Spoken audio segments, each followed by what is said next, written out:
로마서 13장은 두 가지를 다루고 있어요. 첫째는 예수를 믿는 우리가 한 나라의 국민으로서 어떻게 할 것인가. 두 번째는 예수 믿는 우리가 세상과의 관계는 어떻게 맺어가야 할 것인가.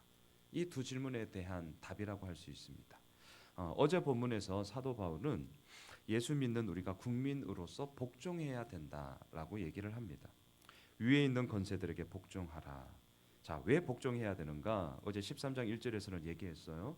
그 권세는 다 하나님께로부터 왔기 때문이다. 자, 그렇다면 무조건 복종해야 됩니까? 어떻게 생각하세요? 그렇지는 않습니다. 자, 왜냐하면 어제 본문에서 권세를 가진 자들을 일컬어서 4절에서는 하나님의 사역자라는 말을 쓰고 있고요. 6절에서는 하나님의 일꾼이라는 단어를 사도 바울이 쓰고 있습니다. 자, 특별히 하나님의 사역자라고 할 때 이 사역자라는 단어의 원어를 보면 하인, 시종을 드는 일꾼, 고용인 이런 뜻이거든요. 그럼 이게 무슨 말이죠? 사도 바울이 지금 권세를 가지고 있는 자들을 일컬어서 하나님의 사역자, 하나님의 일꾼이라고 하는 것은 네가 주인이 아니라 내가 주인이다. 지금 이 얘기하는 거죠. 다시 말하면 그들의 권력이 무제한이 아니라 한정되어 있다라는 것을 강조하는 거예요. 자, 그렇기 때문에 권세를 가진 자들이 마치 이게 다 내 것인 양 소위 말하는 절대 권력, 그리고 그 권력을 가지고 그릇되이 사용되는 것에 대해서는 우리는 무조건 복종할 이유가 없는 것이죠. 자, 그러면서 어제 본문 6절 7절을 보면 뜬금없이 세금 문제를 다루고 있어요. 자, 왜 사도 바울은 위에 있는 권세들에게 복종하라라고 얘기를 하면서 세금 문제, 납세에 대해서 다루는 것일까? 저는 어제 본문을 좀 보면서 많은 좀 생각을 하게 되었어요. 그러다 저는 좀 이렇게 그냥 정리했습니다. 그것은 복종하는 부분에 있어서 이것은 말이 아니라 행함인데 그 행함에 있어서 돈이 우리의 모든 것을 말한다. 제가 지금 과격하게 아주 심플하게 정리하는 거예요. 결국 돈이에요. 우리들이 뭐 어쩌고 저쩌고 말은 화려하게 하는데 결국 우리들의 돈의 쓰임을 보면 복종의 유무를 알 수 있습니다. 돈은 실생활에 있어서 엄청나게 많은 유용함이 있죠. 그러한 돈 문제가 결국은 복종하는지 그렇지 않은지의 이 유무를 가장 확실하게 보여주기 때문에 사도 바울은 어제 복종하라라는 부분에 있어서 세금 납부에 대한 것을 얘기하고 있습니다. 자, 예수 믿는 우리가 한 나라의 국민으로서 어찌해야 하는가? 복종해야 합니다. 그래서 예수님은 마태복음 22장 21절에서 이렇게 말씀했어요. 가이사의 것은 가이사에게, 하나님의 것은 하나님에게 바쳐라. 로마 황제에게 세금을 내야 합니다. 하지만 무조건 복종을 해야 하는가? 아니요, 그렇지 않습니다. 그러하기에 예수님은 말씀하셨어요. 로마 황제를 숭배하는 것은 내가 용납하지 않는다. 이거예요. 자, 오늘 본문은 예수를 믿는 우리가 세상과 어떻게 관계를 맺어야 할 것인가에 대해 다루고 있습니다. 자, 앞서 사도 바울은 6절 7절에서 세금 납부를 다루었어요. 한마디로 돈 문제예요. 돈 문제. 자, 이 돈 문제를 오늘 본문 8절에서는 빛으로 이야기를 끌어당겨서 계속 얘기하고 있어요. 자, 8절을 같이 읽을까요? 시작. 피차 사랑의 빛 외에는 아무에게든지 아무 빚도 지지 말라. 남을 사랑하는 자는 율법을 다 이루었느니라. 자, 사랑의 빚 말고는 아무 빚도 지지 말라고 합니다. 여러분, 빚이란 뭐예요? 빚. 다른 사람에게 갚아야 되는 거죠. 자, 주도권이 나에게 있는 것이 아니라 이 빚의 주도권은 상대에게 있는 거예요. 그렇기 때문에 만일 돈을 빌렸다면, 물론 돈을 빌려준 사람이 그거 갚을 필요 없어라고 탕감했다면 네, 감사함으로 안 갚아도 되죠. 하지만 그렇지 않은 경우에는 반드시 우리는 떼먹지 말고 갚아야 합니다. 그게 빚이에요, 빚. 자, 오늘 본문에서는 사랑의 빛을 말해요. 사랑의 빛. 근데 이 사랑의 빛은 우리가 흔히들 말하는 다른 빛과는 너무나 다르게 이 빛은 저도 된다라고 얘기를 해요. 자, 8절을 다시 한번 보세요. 8절을 다시 한번 보시면 피차 사랑의 빛 외에는 이제 열애가 있다는 거죠. 사랑의 빛은 열애다는 거죠. 아무에게든지 아무 빛도 지지 말라. 서로 간의 사랑의 빛은 저도 된다라는 거예요. 자, 그러면 우리가 질문해야죠. 도대체 사랑의 빛은 무엇입니까? 사랑의 빛이 뭐죠? 9절을 보세요. 9절. 같이 읽을까요? 시작.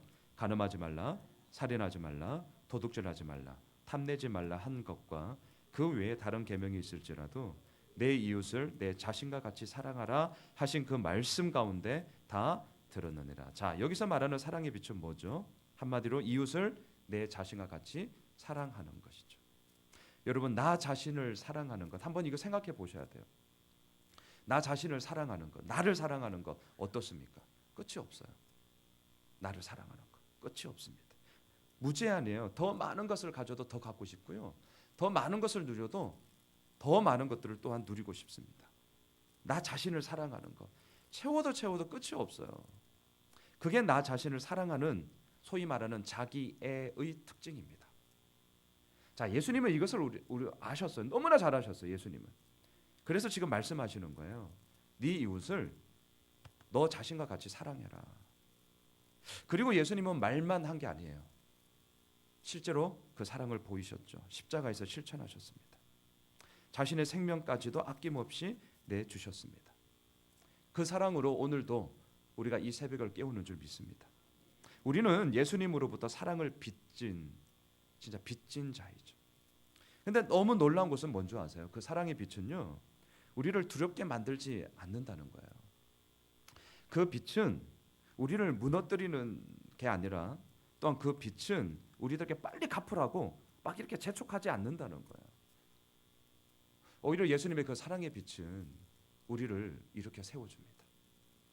우리를 살려요. 그리고 온전히 하나님 앞에 서도록 만들어줍니다. 자, 사도 바울은 그러하기에 이러한 사랑을 일컬어서 율법의 완성이라고 오늘 본문 10절에서 얘기하고 있어요. 자, 10절을 같이 읽겠습니다. 10절 시작. 사랑은 이웃에게 악을 행하지 아니하나니 그러므로 사랑은 율법의 완성이니라. 자, 여기서 우리가 좀 눈여겨 봐야 할 것이 있습니다. 사랑은 율법의 완성이다라는 이 말이에요. 이런 말을 보시면서 그냥 넘어가시면 안 돼요. 맞아, 뭐 사랑은 율법의 완성이라. 그게 뭐예요? 자, 율법이 뭐죠? 율법이 우리는 그동안 봤어. 율법이 뭐예요? 해라, 하지 마라, 명령이에요. 율법 앞에서는 우리가 반응해야 될 것은 딱 하나밖에 없어요. 순종이에요. 순종. 해라 하면 되는 거예요. 순종이에요. 하지 마라 안 하면 되는 거예요. 순종이에요. 그렇기 때문에 율법의 완성, 다시 말하면 율법을 온전히 이루었다는 것은 순종했다는 거잖아요. 자, 이런 관점에서 보면 오늘 이 10절의 마지막 사랑은 율법의 완성이니라 라기보다는 순종은 율법의 완성이니라 이렇게 하는 게 더 자연스럽다고요. 자, 그런데 사도 바울은 순종은 율법의 완성이니라 라고 말을 하는 게 아니라 지금 사랑은 율법의 완성이다, 지금 이렇게 얘기를 하고 있다는 거죠. 이유가 뭘까요? 이유가. 저는 어제 말씀을 준비하면서 이게 고민이었어요. 왜 순종이라는 말이 더 자연스러운데 왜 사랑이 율법의 완성이라고 할까? 그러면서 깨닫게 된 것은 이거예요. 우리가 이미 다 본 거였지만 율법은 내가 순종해서 이루는 것이 아니기 때문에 그렇습니다. 여기서 포인트는 어디예요? 내가 이루는 것이 아니에요. 이걸 이미 우리는 로마서 1장부터 11장까지 계속해서 살펴봤어요. 이걸 잊어버리면 12장 이하에서 나오는 이 얘기들은 단지 도덕적이고 윤리적인 명령이 될 수가 있습니다. 우리 지금 이 새벽에 그 얘기하자고 있는 게 결코 아닙니다. 율법을 지킴으로 의롭다함을 입은 게 아니에요. 우리가 선행을 많이 해서가 아니잖아요. 이미 다 봤잖아요. 우리가 의로워진 것은 오직 하나님의 자비하심으로 말미암아 이루어진 것이잖아요.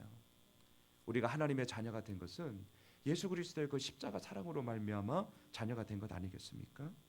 여기에는 내가 뭘 했기 때문이다라고 말할 수 있는 거리가 단 하나도 없는 것이죠. 전적으로 하나님이 하신 것입니다. 그래서 복음은 이것입니다. 내가 다 한 거야. 율법은 뭐예요? 네가 해라. 하나님이 두 팔을 벌리시고 오늘도 우리를 부르시며 기다리시는 거죠. 야, 내가 다 했어. 나에게 와. 이게 복음이잖아요. 여러분, 순종이 율법의 완성이 아니라 사랑이 율법의 완성입니다. 자, 그러면 여기서 우리가 또한 한편으로는 오해하지 말아야 될 것이 있습니다. 이렇게 얘기를 하면 어떤 분들은 얘기합니다. 순종이 하찮은 것인가? 그 얘기가 아닙니다. 순종의 가치를 폄하하면 결코 안 됩니다. 자, 왜냐하면 사랑이 율법의 완성이다라는 이 말을 성립하기 위해서 예수님은 우리를 대신하여서 율법의 모든 요구, 율법의 모든 조건을 다 순종하셨기 때문입니다.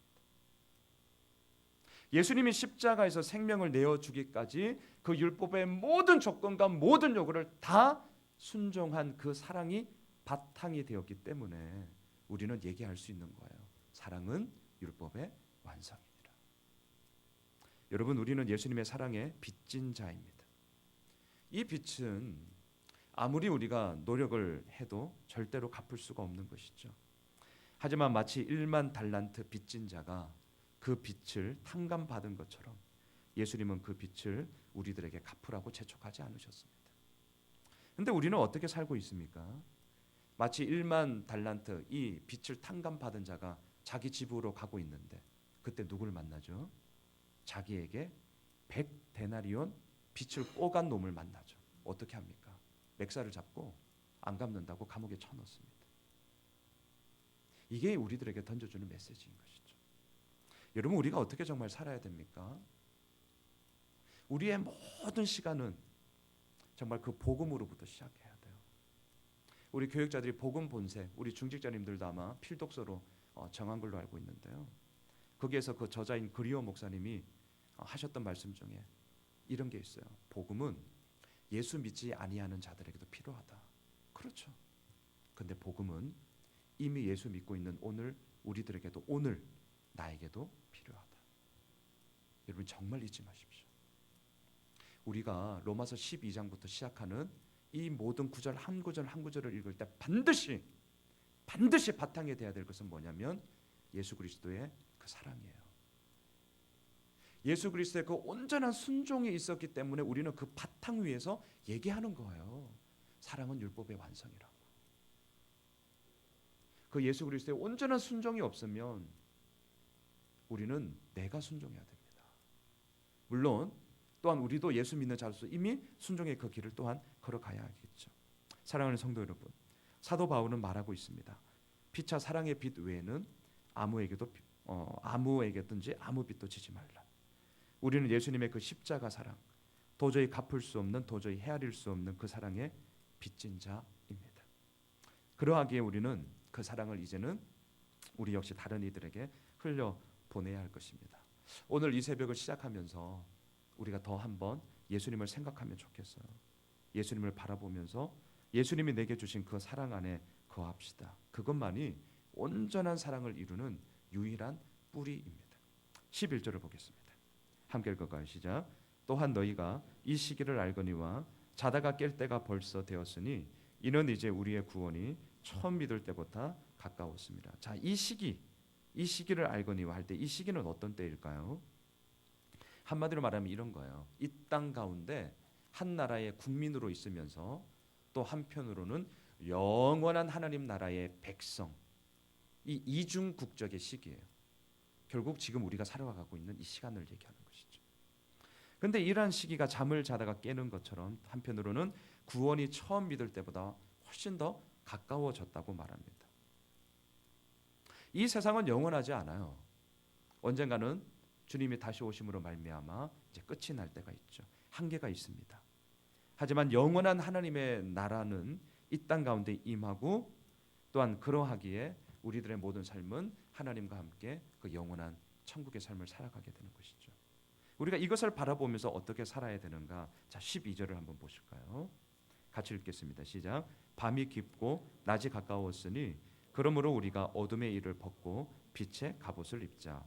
자, 명품 옷을 입자가 아닙니다. 가벼운 옷을 입자도 아닙니다. 평상복을 입어라 이것도 아닙니다. 뭘 입어야 되죠? 빛의 갑옷. 자, 갑옷. 여러분, 갑옷이 뭐예요? 갑옷. 전쟁을 준비하면서 또는 전쟁을 치르면서 입는 전투복이죠. 자, 이 전투복, 이 갑옷을 한번 생각해 보시죠. 무겁습니다. 갑갑해요. 왜? 완전 무장을 해야 되니까. 그래서 얼굴에는 투구를 쓰는 거잖아요. 이 몸 갑갑하고 무거운 옷을 입고 싸워야 합니다. 근데 입어야 돼요. 왜입니까? 왜? 무겁고 갑갑하다는 것이 중요한 게 아니라 전쟁터에서는 내가 살고 또한 내가 이겨야 되기 때문에 그런 것이죠. 자, 빛의 갑옷을 입자. 전쟁에서 이기는 게 중요하다.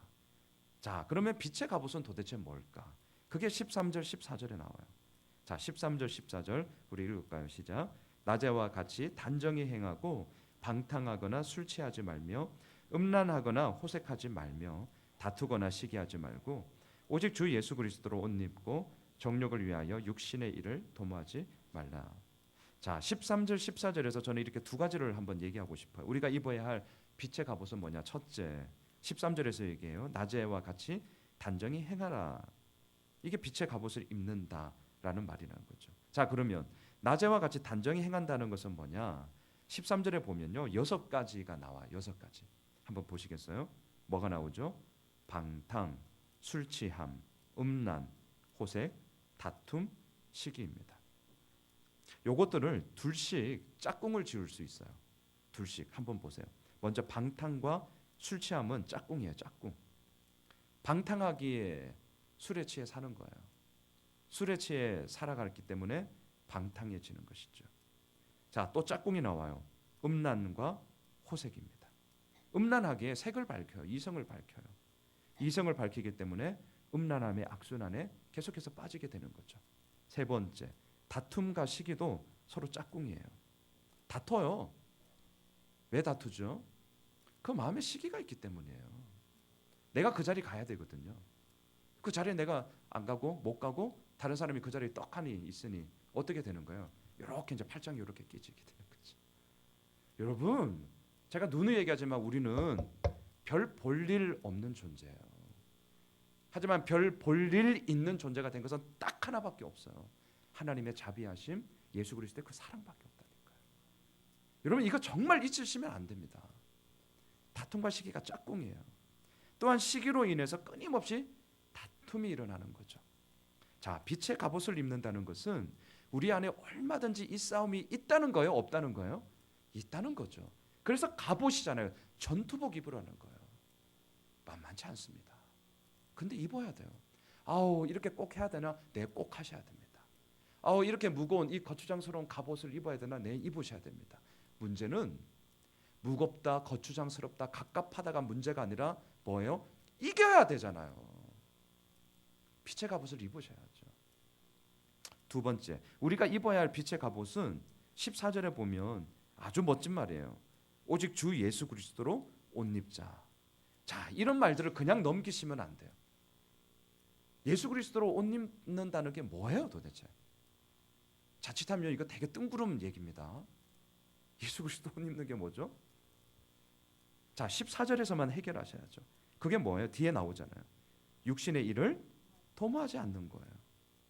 육신의 일을, 정욕을 위하여 육신의 일을 도모하지 않는 것. 자, 그러면 정욕은 무엇입니까? 우리 안에 있는 욕망을 의미해요. 우리 안에 있는 욕망. 자, 여러분, 한번 어제 생각해 봤어요. 저를 보세요. 우리 안에 있는 욕망의 이 끝은 어딜까? 저 어제 생각 많이 해봤어요.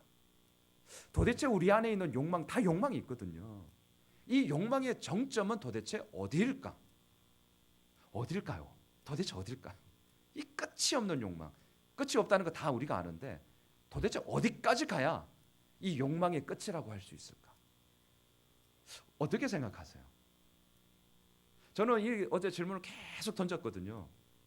그러다가 창세기 3장이 딱 떠올랐어요. 창세기 3장. 거기서 뭐가 있냐면 다 아시는 거예요. 너희 눈이 밝아져. 그 다음이에요. 하나님과 같이 되어. 하나님과 같이 되어 선악을 알게 될 것이다. 이 뱀의 간교한 말에 아담과 하와가 넘어지잖아요. 왜 넘어지는가? 하나님과 같이 되어서 선악의 기준이 하나님이 아니라 누구예요? 내가 되겠다는 거예요.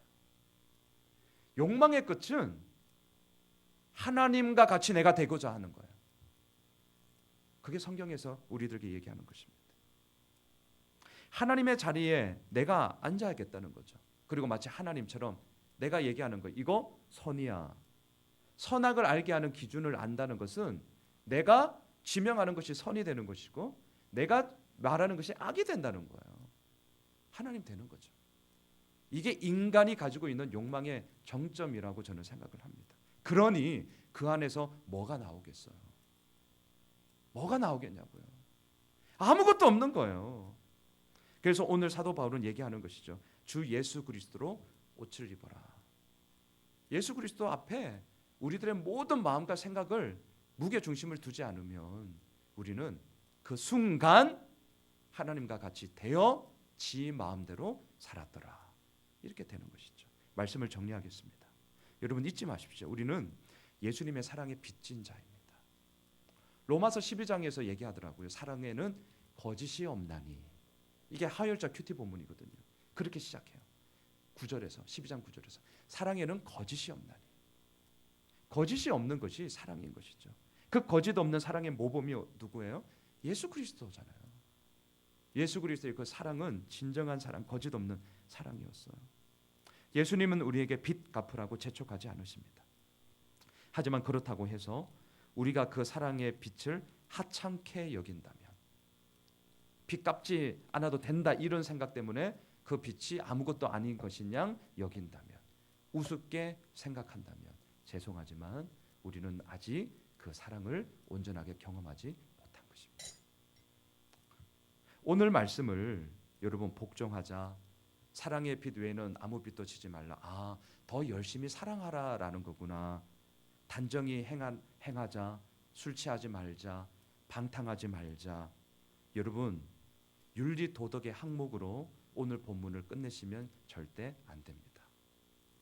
우리가 지금 윤리 수업하자고 로마서 13장을 보는 게 결코 아닙니다.